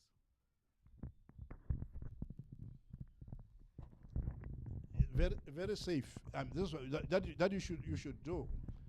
The only challenge is that you must then, in the will, it must be reflected that the membership of this child in the company as a director, it must not be affected by marriage. Because what is going to happen, the child will grow and marry. Then the husband comes closer in community of property and he wants to claim things from the company. That's why you must just be very clear that you review it every now and then. When the child says, I'm grown up now, I'm marrying, make sure that the child resign from the company. because he's going to start his own family. Don't complicate the child's life. But if the child is still growing, still at the university, still growing very well, and you want to teach him something, there must be a purpose. You want to teach her or teach him how things are done, then you can put him as a director. But make sure that as time goes on, the directorship of the child become reviewed now and again. People get married and others come in the marriage for a wrong reason. It may cause you unnecessary problems. If the child and the husband and the wife there, they marry in community of property, automatically that man is a director. And then whom you don't know what intention. I don't say don't trust the in-laws when they are the children-in-laws when they are coming, but you may never know the reason. But there's nothing wrong. But then just quickly, remember also when the children get married, you want to release them to their family. Okay? But then they can be reflected in the will when it comes to benefits. There's nothing wrong. There's something else I forgot, very, very important. I'm going to close now.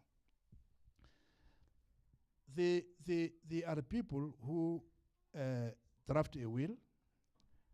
When they draft a will, they've got children who are not Christians, who stopped coming to church.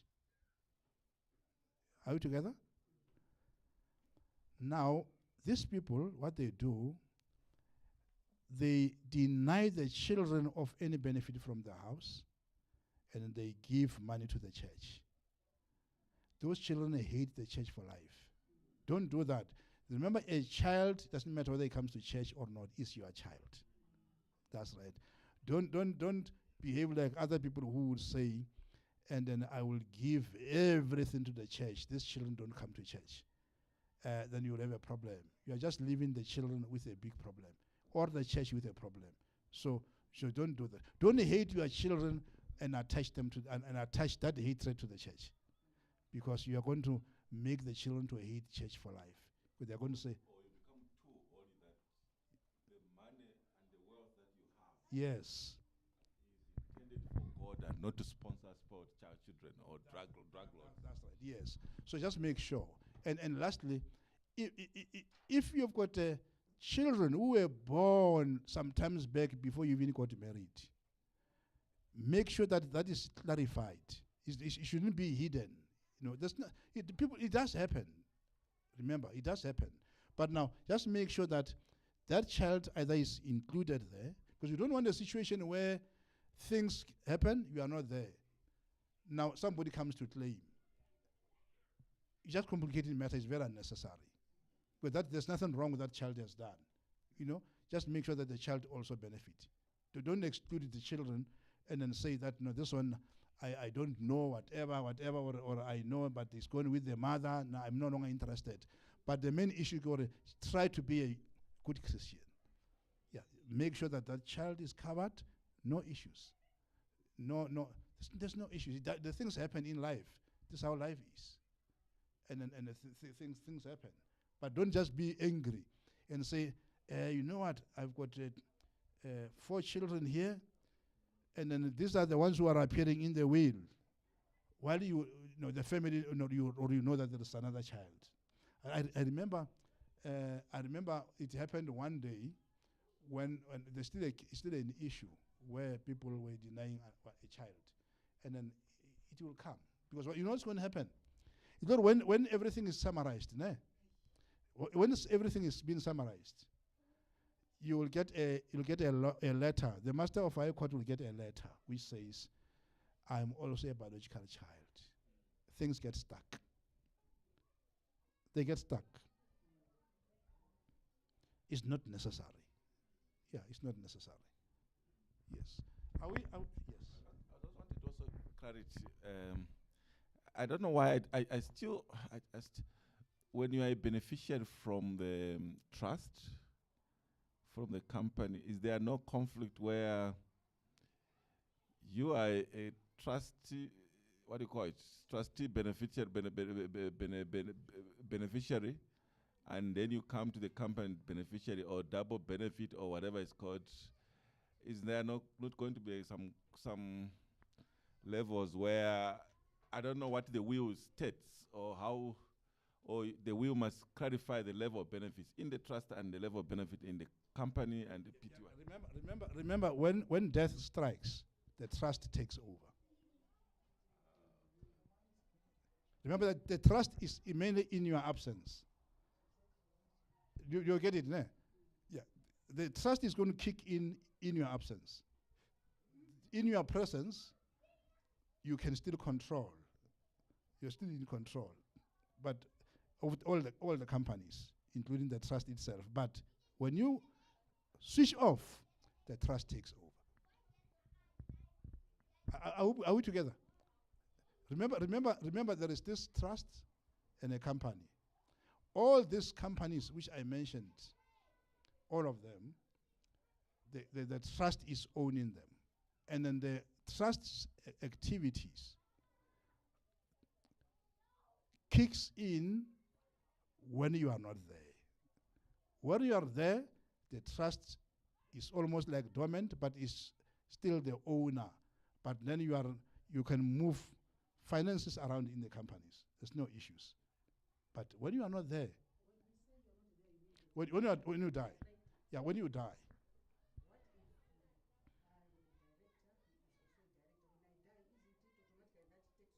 the trust takes over.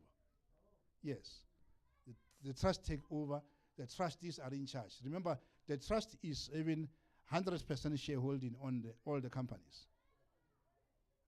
It means also in the trust, what I'm hearing is that when you are a trustee in a trust, you are a trustee in your individual capacity, not as a couple. An individual. You are trusting yourself, you are trusting yourself. So you are two different people altogether who may or may not be married. Correct, yes. The fact that you are married is immaterial. Yeah, that's correct. Just no. I think there's a misunderstanding there. Just let me clarify it. You are a director of a company. I get it? Of the two companies. But those two companies are owned, when coming to shareholding, 100% shareholding is by the trust. Now the function of the trust kicks in when you, if one of you dies and another one remain, no issues. We just appoint another. We're going to appoint another trustee. No problem. But if you both die, and then there is estate planning related discussion, the trust kicks in. Then the lawyer, whoever is keeping the documents, kicks in and start running the whole thing. Because now what is going to happen? Because the will shall have directed what is going to happen. You are only going to talk in the will, but the trust and the will must communicate. Because don't say something in the trust, don't have something in the trust which the will is not saying anything about it. But the will, my understanding is that it's in your personal capacity, isn't it? You write a will only on things that you own. You cannot write a will about the trust because the trust is a human being. Correct. Remember, there will be money in your company, in your bank account, which then you are going to give an instruction. The money in my personal capacity must be transferred to the trusts. You see, that you are going to say that. Because if that weight is not there, you're going to have a challenge. That money will get stuck there. So it is going to have to be discussed. What do we do with this money? This is why the will must be able to explain what is going to happen when what happened. It's clear, eh? Now let's summarize. If you want to start, the first two things to register is the trust and the will. These are the two main ones. Not all the other companies. The trust and the will. These are the main two important ones. Then others will fall in automatically. I hope it is clear. If you say, not tonight, we're going to discuss. Don't go and discuss other companies and complicated matters. Just go to the house. Number one, can we draft a will? Very, very crucial. Then from there, can we register a trust? Because if the trust is there, but there's no will, you're still having a problem. Because the will must dictate what should happen. So the will comes first. Then you register the trusts. Then you can register your companies and then run your business at home. Don't complicate matters and do one thing once. That's right. And then the will. Please make sure that wherever you keep the will, it is not kept in a structure that is going to cause you a problem. Like people are around, I know people have put their wills with the banks, they put their wills somewhere else. You need to, because the bank, what they do, when you are not there, like instance, a family struggling now, they take the will and keep it with them.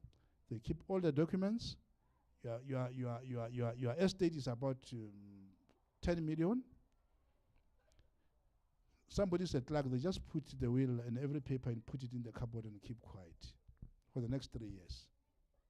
And you ask, remember they are dealing with billions. 10 million for them is nothing. Yeah, they are busy. And then you will be knocking and phoning every day. And then nothing happens. It is always better to put in a legal entity which you can report.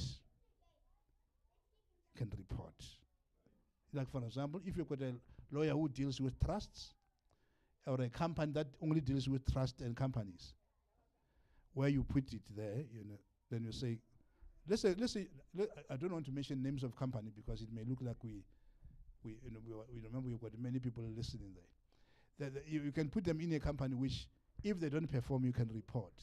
Registered companies, firms, either legal firms and so on, can report them to the law society. Well, this person is not doing well. He's not helping me. That's it. They can appoint another lawyer to do it. Or another big, there are many other big companies which have got a serious responsibility. But you give them in a company where it is not safe. Or you can even have a will and then appoint one of the trusted friend as an executor. You say, if I'm not there, bro, please make sure that my things are properly done because I trust you. You're not going to mess up. And remember, that can be changed. You review it every year. When the people are fighting at home, the uncles and the aunties have arrived, they are fighting, you just keep quiet. Then from there you call them to a meeting. You say, I've got this document. I want to read it to you. And then you read it. Everybody will keep quiet. Because whoever will do something else can be arrested. They can't do the opposite of what the word is saying. But if there's nobody outside who's going to be an executor, you know what is going to happen? The will be there's a paper. The mother passes away. The mother dies. The father keep the will and keep quiet. Get it? And then after keeping it quiet, as usual, grab another woman somewhere, married in community of property. Done. You can't move. You've got a problem. Because there are crooked people like that. Now remember there are people who are fighting now in other places. Because when the will is not managed from externally, the father just put it in the pocket and keep quiet. Yeah. Go and get another lady there and they stay in the house. Sign community of property. If it's a lady, put it in the pocket. All the assets are there. She's still, remember, she's still registered there. Municipality, the name is there, everything is there. The father passed away, another man comes closer. They like it, the men in Gauteng, they like it. He comes closer, pay a little lobala, they go and sign out of community of property. 6 months down the line, he divorces. He knows that we are going to divide into half. Whatever you worked for with your husband for so many years, just got cut off, and then from there he goes and gets somebody else. They say they run a business. They run a business. So this is what they do. So these legal entities, if you have them, get external people to manage them and assist you, so that in case there is a problem, there mustn't be things underground. There was this lady, no, who she got into big trouble. She got this man. This man arrived, and a very good man. They are good when they start, and then the good men, then they go. Now this lady was driving a car, and then they sign in community property. They married. They are done. This man is not really working, doing a good job, but he's there in the house. He's going to continue. One day they were eating.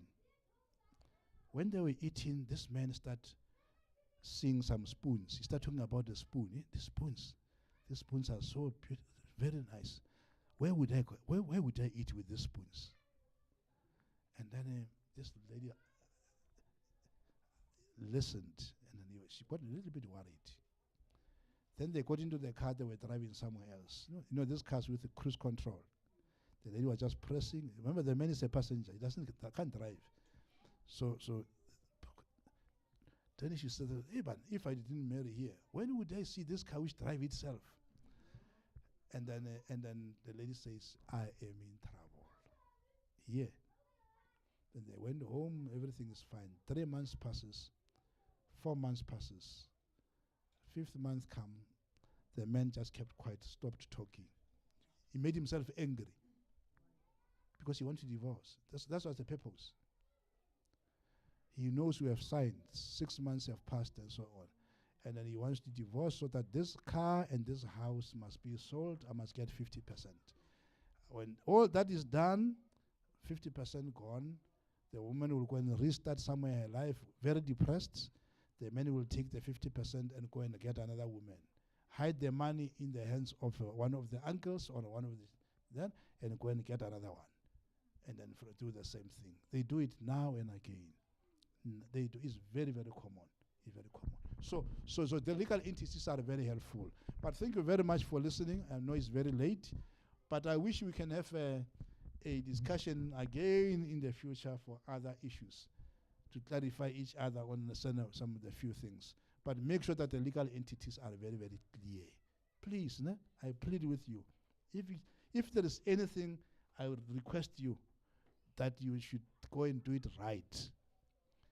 Go and register draft a will and register a trust. And other things about the properties you have now, that can be discussed separately. Or what do you do with them? But don't remain just like that. You are just causing the children a problem. Thank you very, very much. I hope thank you very much. Thank you. That was another interesting topic that touches on real life issues. Remember the verse? Children's children. So Brother Masuku, we are not worried. Grandfather has already sorted that thing out.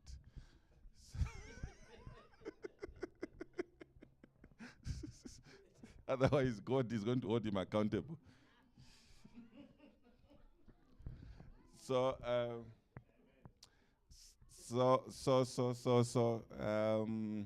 Certain things I think we can discuss one-on-one. We just want to thank the church for attending this important stewardship lesson.